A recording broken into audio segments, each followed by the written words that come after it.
Kelly Clarkson, we've talked about that, Pink, Selena Gomez, and now, you know, I was watching this interview on 60 Minutes this weekend with crooner Sam Smith, and I found what he said. This particular SOT, very powerful. Listen.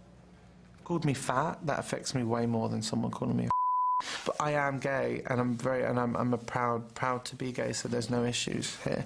But if someone calls you fat, it's like, that's something I want to change. Isn't that incredible? So it's the other F word, and we're talking about fat.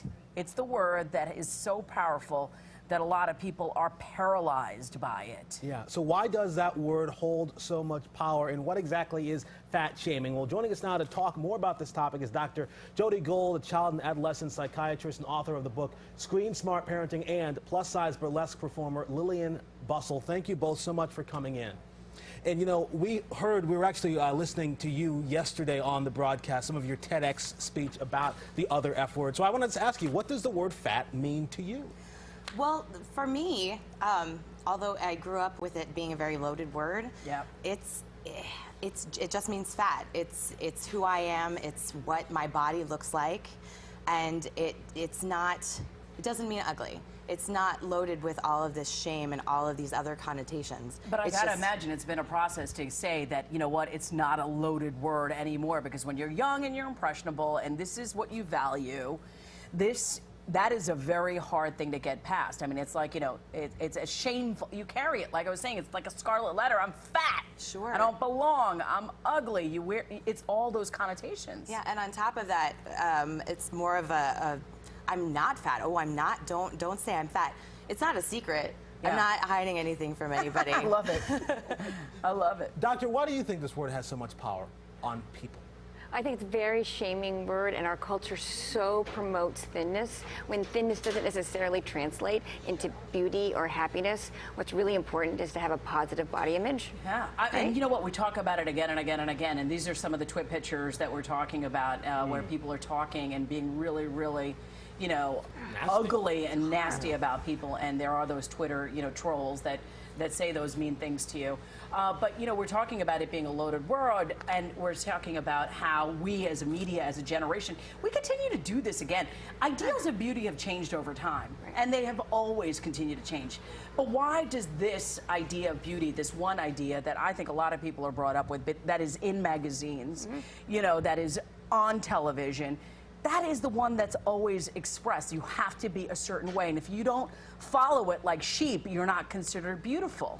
Go ahead. There's a lot of money to be made by making people feel bad about themselves. Yeah. Like, if everyone just woke up tomorrow and said, oh, I'm cool, I don't need cover-up, I don't need hairspray, yeah, but why don't we teach our products. kids that people are making money off this idea of beauty, that people are airbrushed to look this way, that this woman is hawking this makeup product to say that she's beautiful because of this. The reason why she's taking these supplements, she's not because she's fat, it's because she's being paid to take these supplements. Right. Go ahead. So we have to talk to our kids about what beauty is. I tell all parents to go on YouTube and Google Photoshop, and you will find a little video that shows how they've turned a piece of pizza into a skinny woman in a bikini, right? Yeah. And I use that it's to not help. Real. It's not real. You can turn pizza into a person. What you see online is not real. Parents have to look around their world and look at people and say that they're beautiful, and they don't need to all fit into one box.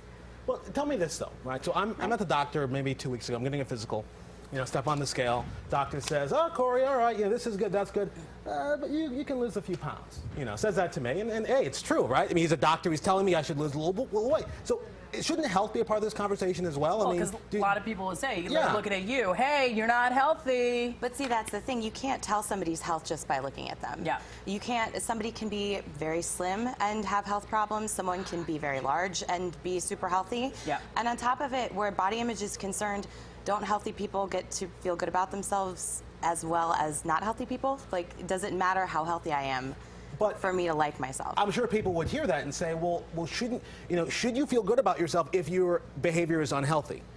I mean, you think everybody should be able to feel fine about their bodies, even if a doctor, like my doctor, says, hey, lose a little weight. You still think that you should feel okay or no? Well, that, again, it's pathologizing the idea that being fat is unhealthy. And obviously, I want everyone to have a personal conversation with their doctor about where they are.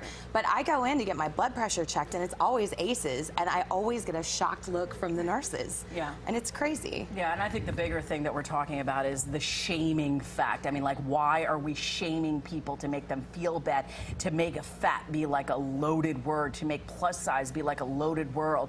If you don't fit into the ideals that have already been put out there, and I have fought this all my life, because you know what, quite frankly, there's not a lot of people that look like me on television doing what I do. Hello? Have my name, and I have had people say, change the way you look, lose some weight, change your name. And I have always fought that, but it gets exhausting to be constantly going upstream all the time. Yeah. And that's why I applaud you for having that little TED Talk, because I think it's important to have this conversation. And I think for our next generation, who I hope will be better than us, that we could change things for them.